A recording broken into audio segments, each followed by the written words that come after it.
Hello guys, ఈరోజు నేను పెసరపప్పు వడియాలు చేయబోతున్నాను. అయితే దీనికోసం ముందుగా మనం పెసరపప్పుని నైటే నానబెట్టుకోవాలి. నైట్ నానబెట్టుకుని మార్నింగ్ దానిని శుభ్రంగా కడుక్కొని ఎలాంటి ఇసుక లేకుండా పప్పుని నిముర్చుకోవాలి. నిముర్చుకోకుండా కడిగామంటే దానిలో రాళ్ళు ఉంటాయి. సో నిముర్చుకుని పప్పుని రెడీ చేసుకోవాలి. దానికోసం పచ్చిమిర్చి, అల్లం, జీలకర్ర తగిన మోతాదులో తీసుకోవాలి. మేమైతే కేజీన్నర పెసరపప్పు తీసుకున్నాను. దానికి పచ్చిమిర్చి, అల్లం, జీలకర్ర ఇలా ముద్దగా చేసాం. ఇప్పుడు ఈ పెసరపప్పును గ్రైండర్లో వేసి గట్టిగా రుబ్బుకోవాలి.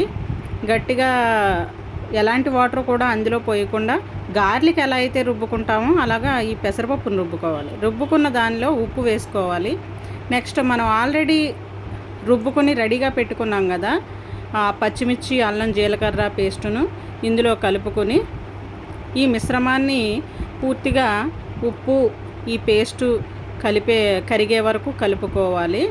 దీన్ని ఏం చేయాలంటే చిన్న చిన్న ఉండల కింద ఒక మంచం మీద కవర్ వేసుకొని లేదా నేలపైన కవర్ వేసుకొని ఆ కవర్ మీద చిన్న చిన్న వడియాలుగా పెట్టుకోవాలి. వీటిని ఎండలో పెట్టుకోవాలి. మినిమం ఈ పెసర వడియాలను ఒక 2 రోజులు ఎండబెట్టండి.